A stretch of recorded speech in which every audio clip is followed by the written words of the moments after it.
Hello everyone, I'm Nate and welcome to my channel. Today we have a review for you from Dressel Designs, but before we get into that, it is the month of February officially, and there are a couple different things in the skill toy world maybe that are not on your radar, that aren't completely yo-yo related. So first off, there is 28 days, which is kendama, especially if you're new to kendama. Last year I was brand new to kendama. I participated a little bit. I did not do all 28 days.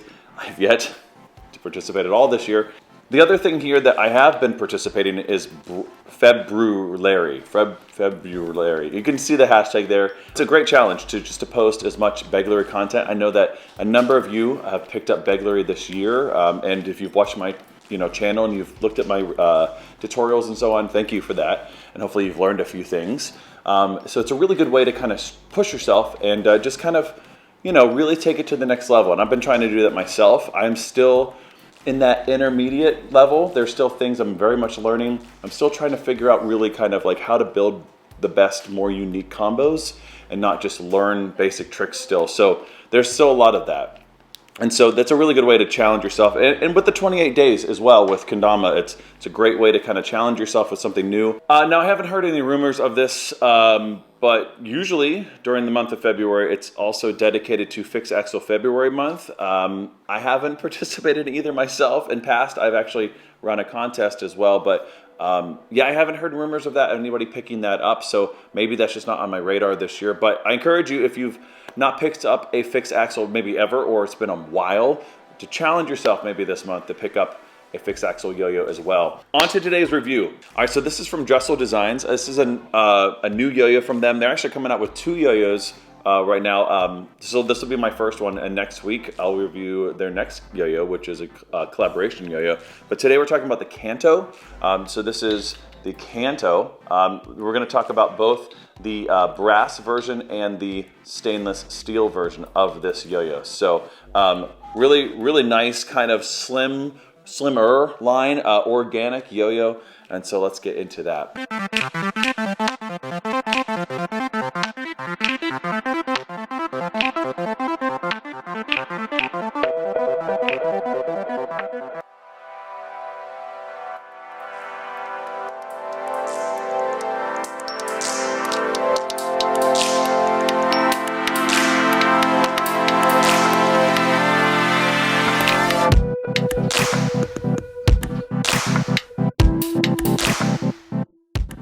All right, so like I said, it comes in brass and stainless steel. So, we're talking about roughly the brass being heavier. You're talking about 1 to 1.5 grams roughly. And so not a crazy amount of difference, but as you know, 1 gram really, or even 0.5 gram, really does make a big difference, especially when you're putting all that weight into one section. And so this is a, outside sort of ring, kind of flatter, right?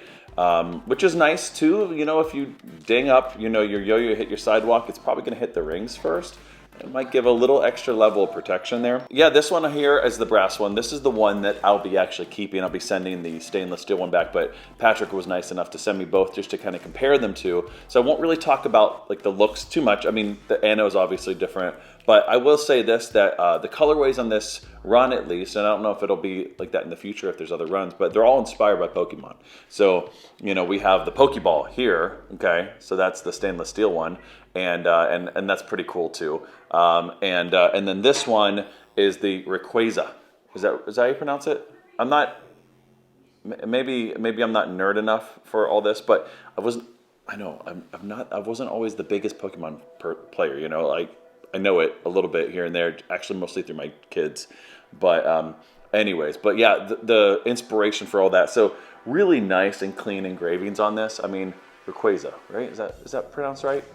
Hey Jude. Yeah. Is the Pokemon named Rayquaza? Is there a Pokemon named Rayquaza? Like a serpent, like a legendary Pokemon?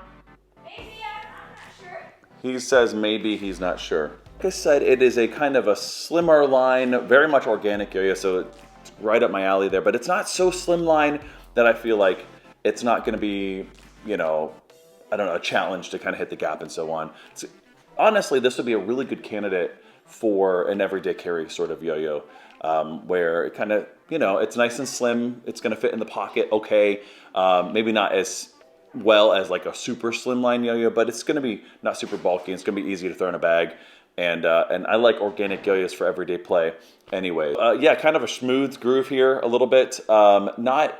I don't know if that's technically what's going on here, but it is kind of pulling away from there. It's kind of a modified smooth groove.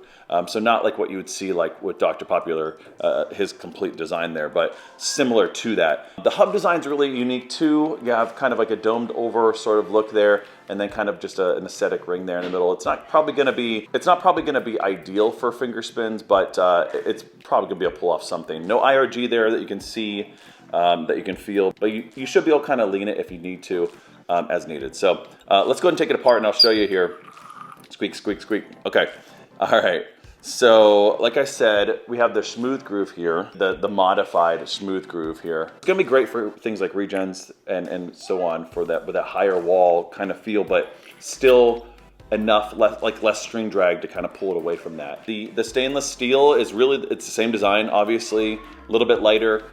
So some great colorways that are in this run, and very unique, and some unique engravings as well. But let's actually go play it and see how it actually plays on the string. All right. Welcome back to the on the string section with the Kanto. Yeah, this is the brass version I'm starting with. I'm just gonna say, I kind of usually, whenever companies have done a bimetal yo-yo in both brass and stainless steel, I tend to like the heavier one with the brass a little bit more.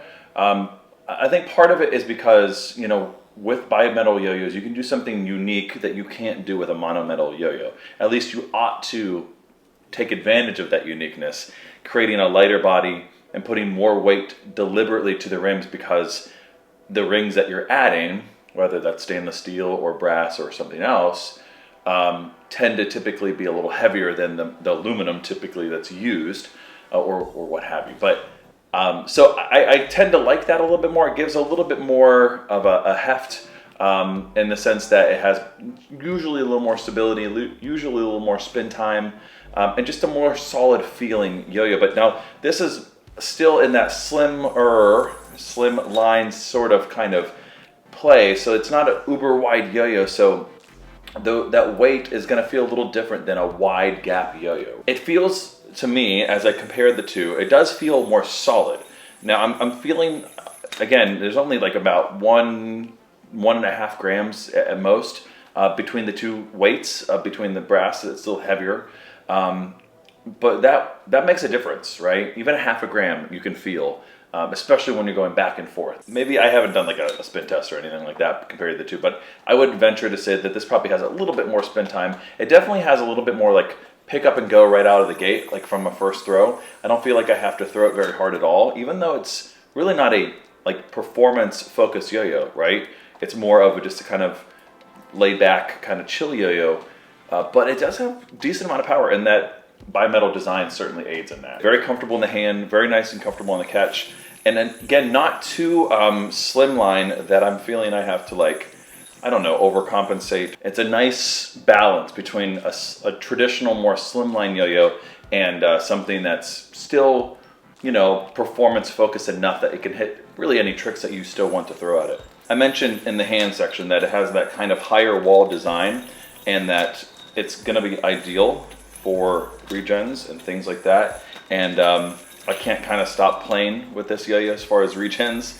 It really does hit them very well. The design on the hubs is not going to be ideal for finger spins, but I could pull it off a little bit. I don't think it's going to be great for that. So I wouldn't certainly kind of lean towards this yo-yo for that. As far as like grinds, thumb grinds and things like that, I didn't have to tip that. So it doesn't have an IRG, but it's set in enough that if you wanted to do that, you certainly can.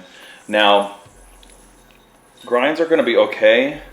It's not really hitting the rings there, which are kind of more like in that glossier, you know, finish. So that's not going to be great for a grind surface, but the finish is fine. You know, it's a kind of typical blasted finish, but it's not going to be great for finger grinds rather in general, because of just the gap there, and the width and so on. But you know, it's fine. it'll get the job done if you need to, right? Again, I wouldn't lean towards this yo-yo for that. Additionally, I would not probably pick up this yo-yo for any kind of horizontal play. Just not ideal for that. So again, it's staying in its lane. It's really meant to be kind of just a comfortable, everyday carry kind of yo-yo. Like I said in the hand section, this is a really good candidate, in my opinion, for an EDC yo-yo. So I'm switching up to the stainless steel version. Like I said, it's lighter, you know, 1 to 1.5 grams. Nothing crazy lighter, right? But enough to notice the difference. And I was just playing the brass version, so like I can tell the difference like immediately. It certainly has more of a float quality to it. It's not floaty by any means, but in comparison, right? And so, you know, it's not a over wide yo-yo, and the diameter is not crazy on it either. So it's not gonna have that floaty quality, but in general, just because of the design. But it definitely has a little bit more pep, you know. I feel like I can, you know, push this yo-yo a little bit more. Again, I don't know honestly if this has more or less spin times than the brass version. I would venture to guess that it has just a little bit less, just because you have a little maybe less momentum. The other thing I mentioned here too, the pads on these are really snappy, like almost too snappy. So they're gonna take a while for me to break in. I've only had this for a few days.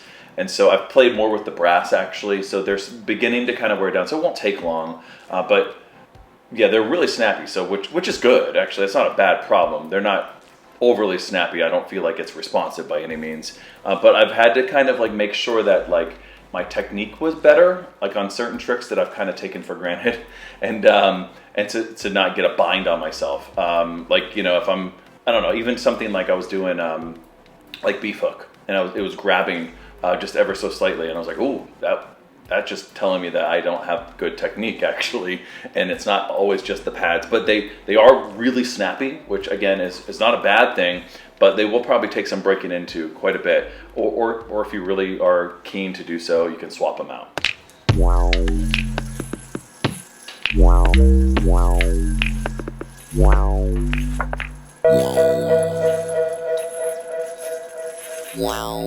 All right, when in doubt, throw triangles, right? Yeah, man, that first part was an old trick, like years ago. But I do like this entry into a chopstick mount, right? It's like a tappy pull sort of entry. So it's kind of, you can kind of do that over and over again. I've thrown this kind of trick for years. I know I'm not the creator of it, but I don't know. I don't see too many people kind of throwing it like that. So just straight from a throw, kind of just pull it up, tap, what's called a tappy pull. Anyways, kind of fun. It's very addicting to kind of just pull that, keep doing that, and then yeah, good times. All right, so that's it for the Kanto. So again, some great colorways, all Pokemon inspired. We have brass versions, we have stainless steel versions of it. So this is releasing like really soon, right? So definitely check that out. Check out Dressel Designs on Instagram and their website. You'll see that all in the description. You'll see also the specs for this yo-yo. And until the next one, later.